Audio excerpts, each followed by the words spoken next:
సారథి training పూర్తి చేసుకుని వచ్చాడు. కొత్త ఆఫీసులో కొత్త పదవిలో చేరాడు. ఈ 6 నెలలు అతనికి వాళ్ళు నేర్పించింది చాలా ఉంది.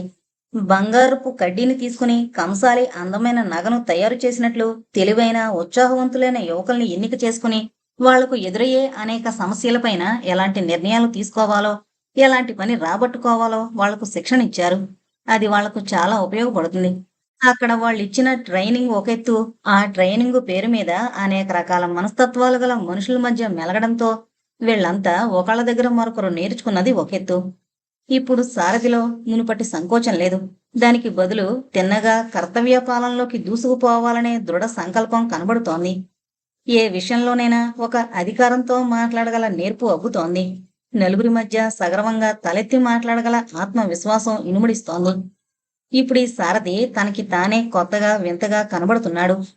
అతనికి ఆ సంస్థ వాళ్లే కొత్తగా కట్టిన క్వార్టర్స్ లో ఏ టైపు బ్లాకు అలాట్ చేశారు. స్టాఫ్ కారు తన ఆధీనంలోనే ఉంచుకోవాలి మరి. ఆఫీసులో ఉన్న నౌకర్లు కాక ఇంటి దగ్గర 2 నౌకర్లు పని చేసుకుపోతుంటారు వంతుల వారీగా. ఆ బంగ్లా చుట్టూ పెంచిన చిన్న తోట కూడా వాళ్ల శ్రమ ఫలితమే. సారథికి నిజానికి తీరిక ఉండడం లేదు. ఉదయం 8 గంటలకల్లా ఆఫీస్కి వెళ్లి సాయంత్రం 7 గంటలకు గానీ రావడం లేదు. కొత్తగా పెట్టిన సంస్థ కావడం వల్ల ఇంకా సపోర్టింగ్ స్టాఫ్ను పూర్తిగా వేసుకోలేదు. కొత్తగా అన్నీ చూసుకోవాల్సి రావడం వల్ల పని చాలా ఎక్కువగానే ఉంటోంది. ఎంత చేసినా ఇంకా కొంత మిగిలిపోతోంది. ఇక్కడికొచ్చి 2 నెలలు గడిచాయి. ఇంతవరకు అతను సిటీలోకి వెళ్లలేదు. ఆఫీస్కి ఇంటికి గానుగెద్దులా తిరుగుతున్నాడు. ఒక్కడూ చేయవలసిన దానికన్నా ఎక్కువగానే చేస్తున్నాడు. ఈ పట్టుదలంతా అతనికి ట్రైనింగ్ ఇచ్చి పంపారు వాళ్ళు. అన్ని బ్రాంచీల్లో ఎవరు ఎంత త్వరగా అభివృద్ధి సాధిస్తారోనని ప్రభుత్వం వాళ్ళు పరిశీలిస్తుంటారు. అందువల్ల మిగిలిన రాష్ట్రాల వాళ్లతో ఇదొక రకమైన పోటీ. అప్పుడప్పుడు కాసేపు ఒంటరిగా కూర్చుంటే ఊళ్ళో ఉన్న తన పరిచయస్తులంతా గుర్తుకొస్తారు. ఒకసారి సిటీలోకి వెళ్లి మళ్లీ రావాలంటే ఒక పూట పడుతుంది. ఇప్పుడంత తీరికేది తనకి. వచ్చే నెలలో మరికొన్ని ఖాళీలు భర్తీ చేస్తారు. అప్పుడు కొంత గాలి పీల్చుకోవచ్చు అనుకుంటున్నాడు అతను. ఈ మధ్య అతను బొత్తిగా కవిత్వం జోలికి పోవడం లేదు. అవి అతని జోలికి రావడం లేదు. కవిత్వాన్ని అనుభవించడానికి ముందు మనసులో కొంత ఆర్ద్రత ఉండాలి. అనుభూతికి చలించే స్వభావం దానికి ఉండాలి. టెలిఫోన్ డయాఫ్రమ్ లాగా హృదయం స్పందించగలగాలి. అప్పుడు గాని కవిత్వం పలకదు. ఇప్పుడా తీరికేది, ఓపికేది? ఇక ఈ ఉద్యోగంలో పడి ఇదే సర్వస్వం అనుకుంటే తను మళ్లీ కలం పట్టలేడేమో. ఎందుకో తనలోని ఆ కవి దూరం అవుతున్నాడని తలుచుకుంటే అతని మనసు గిలగిల్లాడింది. ఏంటి జీవితానికి పరమార్థం? ఈ ఉద్యోగం, కారు, మేడ ఇవేనా? రెండో వైపున ఎంత విలువైన కాలాన్ని ఇలా ఈ ఫైల్స్ మీద సంతకాలు చేస్తూ గడిపేస్తున్నాడు. రంగురంగుల రమణీయమైన కలల్ని తను దూరం చేసుకుంటున్నాడు. మనసులోని సున్నితమైన అనుభూతుల స్పందనను ఎంత కర్కశంగా తుంచేసుకుని నిర్లక్ష్యంగా తిరుగుతున్నాడు అని ఆక్రోశించింది అతని అంతరాత్మ. ఒక్కసారి ఏదో ఆవేశం అతన్ని ముప్పిరుగొంది. టేబుల్ దగ్గర కూర్చుని కాగితం కలం లాక్కున్నాడు. కాని కవిత్వం రాలేదు. ఆవేశం వచ్చింది గాని ఆలోచన వెలగలేదు. కలం సాగలేదు. ఉస్సురని నిట్టూర్చాడు. ఒకనాడు అతనెంతో బిజీగా ఉన్న సమయంలో ప్యూను తన కోసం ఎవరో వచ్చారని చెప్పాడు. రమ్మనమని చెప్పాడు. ఆ వచ్చిన వ్యక్తి మాధవరావు. ఆనందంతో అతన్ని ఆహ్వానించాడు. కుశల ప్రశ్నల తర్వాత ఆయనే అడిగాడు, ఇప్పుడైనా రావుగారికి కనిపించావా అని. లేదని చెప్పాడు సారథి. ఆయన ఎంత బాధపడతారో ఆలోచించావా సారథి? ఆయన సాయం లేకపోతే నీకు ఉద్యోగం వచ్చేదే కాదు. మాధవరావు గారు, నీ చేత అప్లై చేయించమని నాతో చెప్పింది ఆయన. ఇంటర్వ్యూ టైంలో అంత దుఃఖంలోనూ నా చేత రికమెండేషన్ లెటర్ పంపించింది ఆయన. నువ్వొకసారి ఆయనకు కనబడితే ఆయన ఎంత సంతోషించేవారు? సారథి నిరతుడయ్యాడు. నెమ్మదిగా గొణుక్కున్నాడు. నాకు మాట మాత్రమేనా ఇన్నాళ్ళు చెప్పారు కారేమండి అని. సారథి రావుగారి ఆఫీస్కు టెలిఫోన్ చేయబోయాడు. ఇంటికి చేయి సారథి. ఆయన రిటైర్ అయిన 4 రోజులైంది. నువ్వు పేపర్లోనైనా చూడలేదా అని అడిగాడు మాధవరావు. సారథి ఆశ్చర్యపోయాడు. రావుగారు రిటైర్ అయ్యారా? నాకు తెలియనే తెలీదు. ఈ ఆఫీసు కాగితాలు తప్ప మరో పేపరే చూడడం లేదు నేను అని తన నిస్సహాయతకు తనే నిస్పృహ చెందాడు. ఇంటికి టెలిఫోన్ చేస్తే అనురాధ రిసీవ్ చేసుకుంది. నమస్కారమండి, నేను సారథిని. నమస్కారమండి, మేం గుర్తున్నామా? లేక పొరపాటున మరో నెంబర్కు బదులు దీనికి రింగ్ చేశారా? ఇప్పుడు మీరు అనదగ్గవారు, నేను పడదగ్గవాణ్ణి. అదేం మాట? మీరిప్పుడు ఆఫీసర్ కదా? ఆఫీసర్ను ఇక్కడ ఆఫీసులో వాళ్ళకు, మీకు మాత్రం సారథినే. కాని మాకు మీ సారథ్యం మాత్రం కొరవడింది. పొడిగా నవ్వాడు సారథి. రావుగారున్నారా? పైనున్నారు, పిలవమంటారా? ఖాళీగా ఉంటే పిలవండి. అనురాధ వెళ్ళి ఆయన్ని పిలుచుకుని వచ్చింది. రిటైర్ అయిన తర్వాత మేడపైనున్న ఎక్స్టెన్షన్ తీసేయించారు. అందుకని ఆయనే కిందకొచ్చారు. హలో, నమస్కారమండి. నేను సారథిని. బాగున్నావా? తమ దయవల్ల. మీరు నన్ను క్షమించాలి. ఆ తర్వాత మళ్ళీ మీ కంటబడ్డానికి నాకు ముఖం చెల్లలేదు. అయిపోయిన దాని గురించి ఎందుకులే సారథి. చేసిన తప్పుకు క్షమార్పణ చెప్పుకోవాలి కదండి. నన్ను ఈ కుర్చీలో కూర్చోబెట్టడానికే ఆ కుర్చీలో నుంచి వెళ్ళగొట్టారని ఇప్పుడే తెలిసింది. మాధవరావు గారు, మీరు అనుమతిస్తే ఒకసారొచ్చి మీ పాదాలకు నమస్కారం చేస్తాను అన్నాడు సారథి వినయంతో కుచించుకుపోతూ. ఆయన నవ్వారు. పిచ్చివాడా, నువ్విక్కడకు రావడం ఎందుకయ్యా? మేమే నీ దగ్గరకు వస్తాం. నీ క్వార్టర్స్ చూసినట్లు అవుతుంది. నీకు అభ్యంతరమా? భక్తుడు దేవుడి గుడికి వెళతాడు సార్. దేవుడు భక్తుడింటికి వస్తానంటే అభ్యంతరం ఏముంటుంది? You are most welcome sir. ఎలా రావాలో చెప్పు. సారథి అడ్రస్ చెప్పాడు. ఇదంతా నువ్వు చేసిందేనా మావయ్య? ఆ వేళ అంత నిర్దయగా అతన్ని వెళ్ళగొట్టింది ఎంత దయను అతని మీద కురిపించడానికేనా అని అడిగింది అనురాధ ఆశ్చర్యంతో. అతను మాత్రం నాకేమన్నా పరాయవాడా అమ్మా అని నవ్వి పైకి వెళ్ళిపోయారాయన. అనురాధ అర్థం కాక అయోమయంగా ఆయన వెళ్ళిన వైపే చూస్తూ నిలబడింది. గుమ్మంలో కారు ఆగేటప్పటికే సారథి లోపల నుంచి పరిగెత్తుకునొచ్చాడు. జవాన్లు కారు తలుపులు తీశారు. రావుగారు ఇన్నాళ్లు నిండు సూట్లో ఉండేవారు. తప్పితే స్లాక్స్ షర్ట్లోనన్నా ఉండేవారు. ఇప్పుడాయన వేషం పూర్తిగా మారిపోయింది. తెల్లని పంచెగట్టుకుని లాల్చీ వేసుకున్నారు. ఆజానుబోహువైన ఆయనకు ఈ వేషము బాగానే నప్పింది. ఆయనకు ఎదురు వెళ్లి ముకుళిత హస్తాలతో ఆహ్వానించి నమస్కరించాడు సారథి. రావుగారు నవ్వుతూ లోపలికొచ్చారు. ఆయన వెనకాలే చిరునవ్వుతో ప్రత్యక్షమయ్యారు అనురాధ, శిరీష. వీళ్ళిద్దరినీ కూడా తీసుకొస్తారని సారథి ఊహించలేదు. ఈ హఠాత్తు పరిణామం అతనికి ఆహ్లాదాన్నే కలిగించింది. అంతా లోపలికొచ్చారు. అనురాధ సారథి వంకే చూస్తోంది. అతనిలో మునుపు లేని వర్చస్సేదో ఇప్పుడు కొట్టొచ్చినట్లు కనబడుతోంది. అలా అని అతనేమీ అలంకారాలు తెచ్చిపెట్టుకోలేదు. ఫుల్ షర్టును టక్ చేశాడు, టై కట్టుకున్నాడు. అయితే వచ్చిన ఆడవాళ్ళిద్దరూ అందాల పోటీకి సిద్ధపడి వచ్చినట్లుగా ఉన్నారు. అనురాధ పాలనురగలాంటి తెల్లని చీరలో, తెల్లని శరీర కాంతిలో షోకేసులో నిలబెట్టిన అందమైన బొమ్మలా ఉంది. వ్యక్తావ్యక్తమైన చిరునవ్వు ఆమె కంతులేని అందాన్ని తెచ్చిపెడుతోంది. నీలిమబ్బు టెర్లిన్ చీరలో, దానికి సరిపడిన బ్లౌజులో బొద్దిగా నిగనిగలాడుతున్న శిరీష సినిమా సెట్టు మీదకు వెళ్లే నటీమణ్ల కన్నులకింపుగా కనబడుతోంది. శిరీష కాస్త ఒళ్ళు చేసిందన్న విషయం సారథికి తట్టకపోలేదు. తనకున్న చిన్నపాటి గృహాన్ని చుట్టూ తిప్పి చూపించాడు వాళ్ళందరికీ. తర్వాతొచ్చి ముందు గదిలో కూర్చున్నారు అందరూ. రావుగారికి మరోసారి తన కృతజ్ఞత తెలుపుకున్నాడు సారథి తనకు ఉద్యోగం ఇప్పించినందుకు. అది నా విధి నాయనా అన్నారు రావుగారు అంతటితో దాన్ని తేల్చేస్తూ. జవాన్లు అల్పాహారాలు అందరికీ సర్ది పెట్టారు. మేము ఎక్స్ట్రా వచ్చినట్లున్నాం అంది అనురాధ ప్లేటు చేతిలోకి తీసుకుంటూ. అందువల్ల నాకు ఎక్స్ట్రా ఆనందంగా ఉంది. మరొకందుకు కూడా ఆనందంగా ఉంది.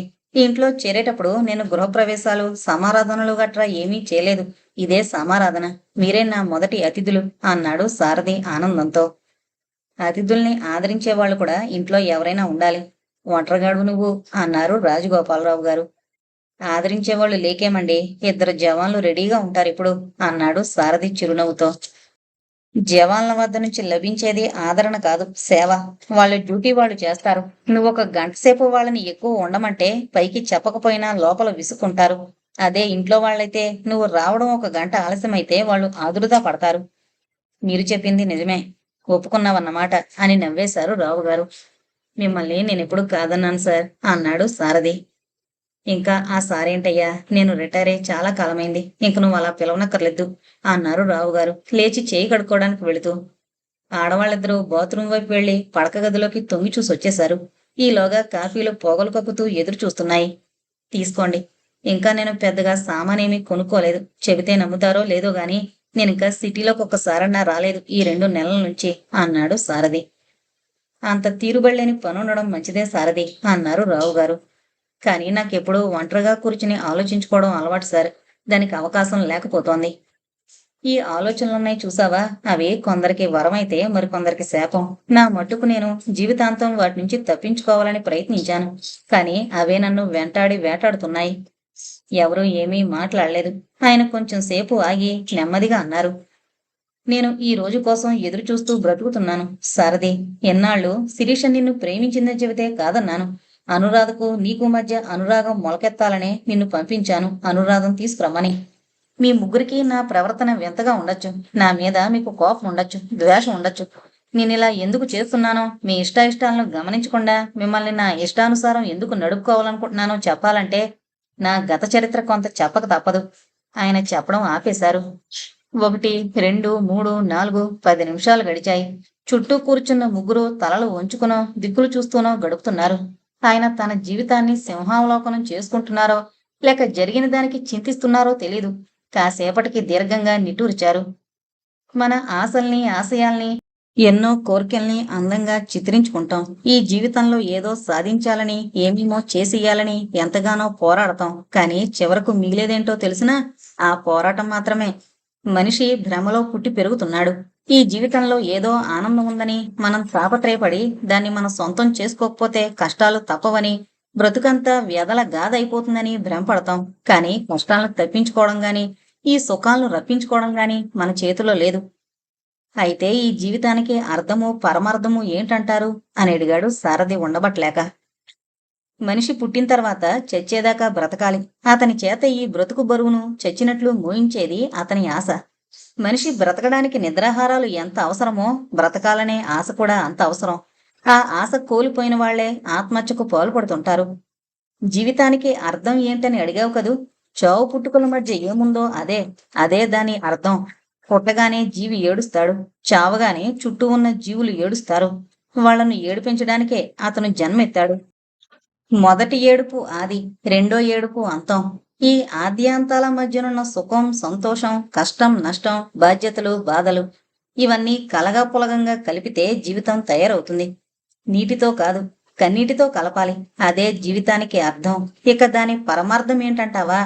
బ్రతకడమే పరమార్థం. ఈ పరమార్థాన్ని అందుకోవడానికి దగ్గరదారులు లేవు. నిండుగా బ్రతకాలి. అది చేదు మందైనా సరే, తీపి మందైనా సరే సంతోషంగా తాగాలి. ఇందాకనే చెప్పానుగా, ఆశ మనిషికి ప్రాణంతో సమానం. అయితే అదే అన్ని అనర్థాలకు కారణం కూడా. ఎడారిలో ప్రయాణించేసేవాడికి అంత దూరంలో దాహం తీర్చే మంచినీటి చలను కనిపించినట్లు ఎప్పటికప్పుడు ఏదో ఒక ఆశ అతన్ని బలవంతంగా ముందుకు లాక్కుపోతూ ఉంటుంది. దాన్ని అందుకోవడం కోసం ఆత్రపడుతూ లేస్తూ పరిగెడుతుంటాడు. ఆ ఆశ నెరవేరనువచ్చు, నెరవేరకపోనువచ్చు. నాకు జీవితం పొడుగునా నిరాశే ఎదురైంది. నా జీవితం నుంచి నేను దూరంగా పారిపోవడానికే ప్రయత్నించాను. అందుకే ఎప్పుడూ ఊపిరాడనివ్వని పని కల్పించుకున్నాను. మీరంతా పుట్టకముందు 30 సంవత్సరాలకు పూర్వం ఈ కథ జరిగింది. ఒక పల్లెటూరు వాళ్ళకి, పట్నం వాళ్ళకి వాతావరణంలోనూ, వేష భాషల్లోనే కాదు, ప్రేమాభిమానాల్లోనూ, పట్టింపుల్లోనూ, పంతాల్లోనూ చాలా తేడాలుంటాయి. 30 ఏళ్ల కిందట ఇవి మరెంత ఉధృతంగా ఉండేవో మీరు ఊహించుకోవచ్చు. ఆ ఊళ్ళో గోపి అని ఒక కుర్రాడున్నాడు. అతనికో చెల్లెలుంది. ఆమె పేరు అన్నపూర్ణ. ఆమెకో స్నేహితురాలుంది. ఆ పిల్ల పేరు అనసూయ. గోపి, అన్నపూర్ణ, అనసూయ ముగ్గురు ఒక జట్టు. చిన్నప్పటినుంచి ఆటపాటల్లో, చదువు సంధ్యల్లో ముగ్గురిది ఒకటే మాట. ఇప్పుడు ఆ రోజులన్నీ కళ్లకు కట్టినట్టు చెప్పాలంటే మళ్ళీ కొన్ని రోజులు పడుతుంది. వాళ్ళు ముగ్గురు ఎంతో అన్యోన్యంగా ఉండేవాళ్ళని చెబితే సరిపోతుంది.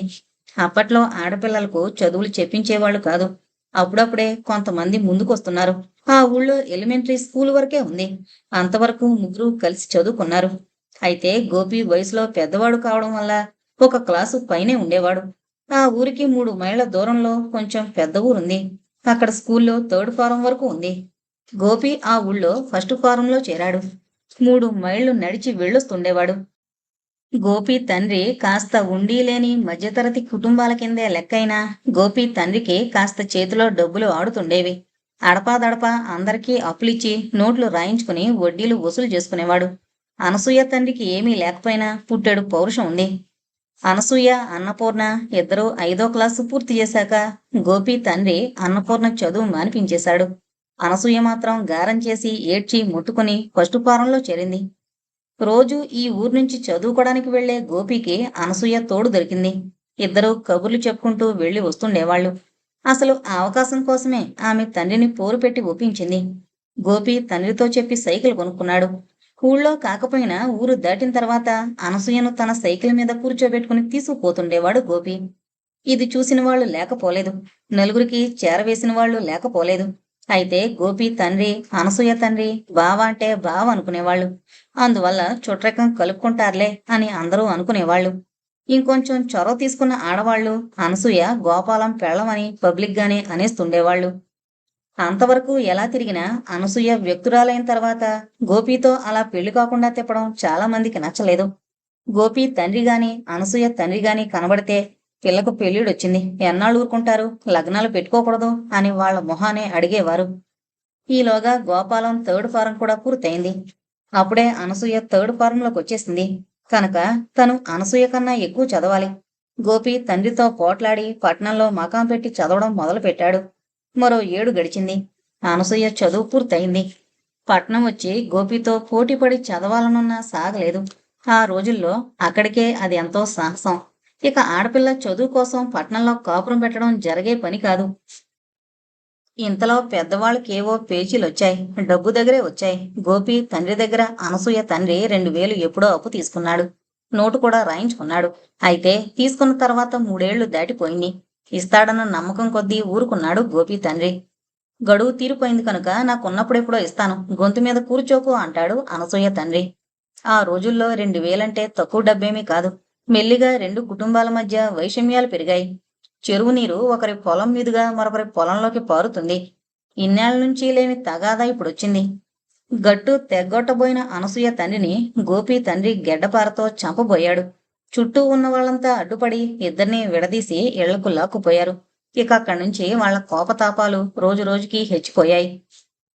గోపి సెలవుల్లో వచ్చినప్పుడు అన్నపూర్ణ అన్ని సంగతులు చేరవేసేదతనికి.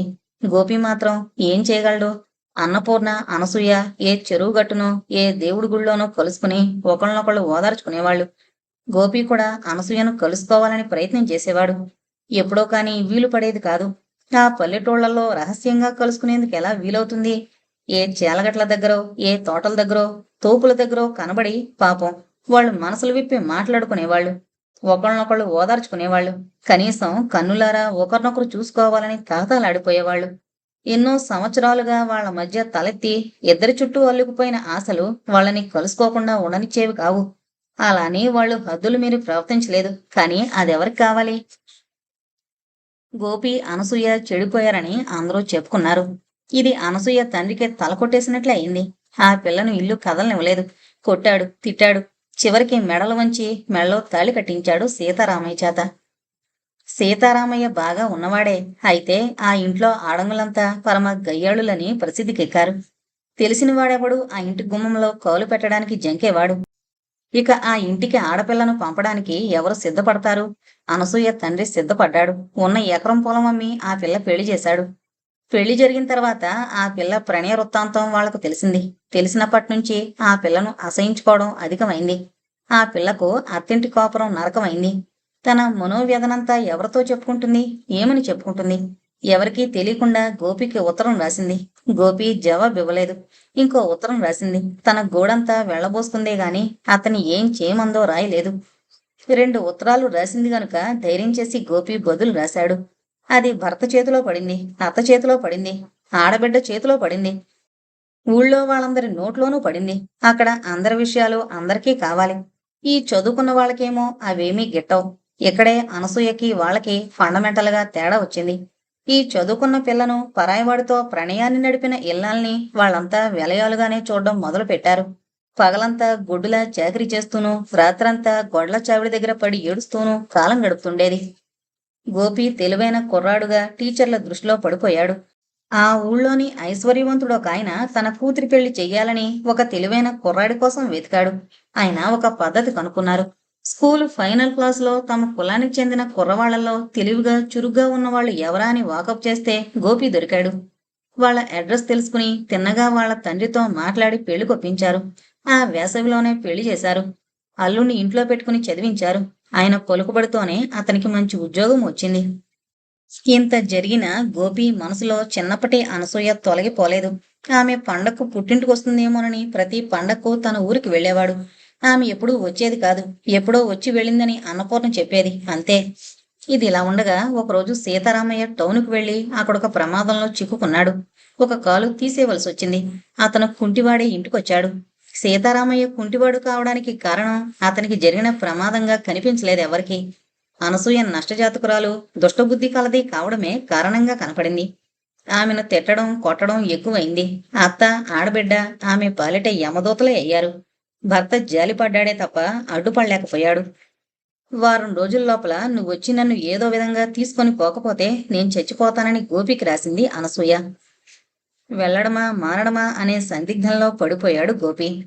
తల బద్దలు కొట్టుకున్నాడు. ఎంతైనా అనసూయ అంత ఆపదలో ఉంటే చూస్తూ ఊరుకోవడం తనకు సాధ్యం కాదని తేల్చుకున్నాడు. అన్నమాట ప్రకారం ఆమె ఏ నుయ్యో గొయ్యో చూసుకుంటే ఇక తను జీవితాంతం నరకయాతన అనుభవించవలసిందే. ధైర్యం చేసి వెళ్ళాడు. అనసూయ తనకు దూరపు చుట్టమని చెప్పుకున్నాడు. సీతారామయ్యకు జరిగిన ఆపదని చూసి పోదామని వచ్చానని చెప్పాడు. కాని వాళ్ళు వెంటనే పసిగట్టారు. నీ రంకు మొగుడుతో పోవే అని ఆ పిల్లను మెడబట్టి బయటికి గెంటారు. ఆ పరిస్థితుల్లో అనసూయను ఎక్కడికి తీసుకుపోవాలో తెలియలేదు. తాను ఉంటున్న పట్టణానికే తీసుకొచ్చాడు. ఆమె కోసం ప్రత్యేకంగా ఒక గది తీసుకుని అక్కడుంచాడు. ఆమెను టీచరు ట్రైనింగ్లో చేర్చాడు. తరచూ వెళ్లి చూసొస్తుండేవాడు. గోపి భార్య పేరు లత. ఆమె లక్షాధికారి కూతురు. ఆ అహంకారం ఆమెకు నిలువెల్లా ఉంది. పైగా తన తండ్రి చదువు చెప్పించి ఉద్యోగం ఇప్పించి ఇంతవాణ్ణి చేశాడు గనుక భర్త తను చెప్పినట్లు వినాలని విర్రవీగేది. అయితే గోపి ఆమెకు లొంగేవాడు కాదు. పులి మీద పుట్రలా అతనికి ఇంకో స్త్రీతో సంబంధం కూడా ఉన్నదన్న విషయం తెలిసి ఆమె పేట్రేగిపోయింది. భర్తను శత్రువులా చూడడం నేర్చుకుంది. తన విషయంలో గాని, తన బిడ్డల విషయంలో గాని అతని జోక్యం కలగజేసుకోవద్దని హెచ్చరించింది. నీ నీడ పిల్లల మీద పడ్డానికి వీల్లేదని, వాళ్ళు నీలాగే నీతి లేని వాళ్లుగా బ్రతకూడదని, వాళ్ల బాగోగులు తనే స్వయంగా చూసుకుంటానని సవాల్ చేసింది. అనసూయకు భవిష్యత్తు శూన్యంగా కనిపించింది. నిరాశావాదం ఆమెలో ఎక్కువైంది. తను ఎవరికోసం, ఎందుకోసం బ్రతకాలన్న ప్రశ్న ఆమెను అడుగడుగునా నిలేసి అడుగుతోంది. ఆమె మనస్థితిని బాగానే అర్థం చేసుకున్నాడు గోపి. లత మళ్లీ గర్భవతి అయింది. మొదటి పిల్లవాణ్ణి తన దగ్గరకు కూడా రానికపోవడం గోపికి దుర్భరంగా ఉంది. దైవ నిర్ణయం ఒక్కోసారి ఎందుకలా జరుగుతుందో తెలీదు. లత ప్రసవించడం చాలా కష్టమైంది. ఆపరేషన్ చేయించాల్సొచ్చింది. కొంతకాలం ఆమె స్పృహ లేకుండా పడిపోయింది. అది గోపికి గొప్ప వరమైంది. డాక్టర్ను కూడగట్టుకుని పిల్లాడు పురిట్లోనే పోయినట్టుగా అబద్ధమాడి ఆ పిల్లాన్ని తీసుకొచ్చి అనసూయకు అప్పగించాడు. ఆమె మొదట్లో ఒప్పుకోలేదు. లోకం దృష్టిలో నేనిప్పటికే నీతిలేనిదాన్నయ్యాను. ఆ చిత్రహింస తప్పించుకోవడానికే నేను తెగించి ఈ అవమానాన్ని దిగమింగుతున్నాను. ఇప్పుడు ఈ పసికందును నా చేతిలో పెట్టి నన్ను మరింత నీచురాలుగా నలుగురికి పరిచయం చేయకు అని ఏడ్చింది. నింద నిజం కానంత వరకు మనం బాధపడనవసరం లేదు. ఈ బాబును నువ్వు పెంచడం అవసరం. వీడు నీ కంటికి దీపమై వెలుగుతాడు. నేనొక లక్ష్య సాధన వైపు నడిపిస్తాడు. వీడిని ప్రయోజకుని చేసి నాకు అప్పగించు. పిల్లల్ని పెంచడానికి కేవలం డబ్బు, అహంకారం, అధికారం చాలవని, చల్లని మాటలతో వాళ్లను సక్రమంగా సరిదిద్దుకునే తల్లి ప్రేమ కూడా అవసరమని నువ్వు రుజువు చేయి. అవసరం వచ్చిన రోజున నేను వీడిని సగర్వంగా లత ముందు నిలబెడతాను అని వేడుకున్నాడు గోపి. ఆమె అందుకు ఒప్పుకున్నది గాని ఆ ఊళ్ళో ఉండడానికి ఒప్పుకోలేదు. గోపి తన పొలుగుబడిని ఉపయోగించి ఆమెకు టీచర్గా ఉద్యోగం ఇప్పించి ఒక మారుమూల పల్లెటూళ్ళలో ఉంచాడు. అప్పుడప్పుడు ఏదో క్యాంపు మీద వెళ్లి ఆమెను చూసొస్తుండేవాడు.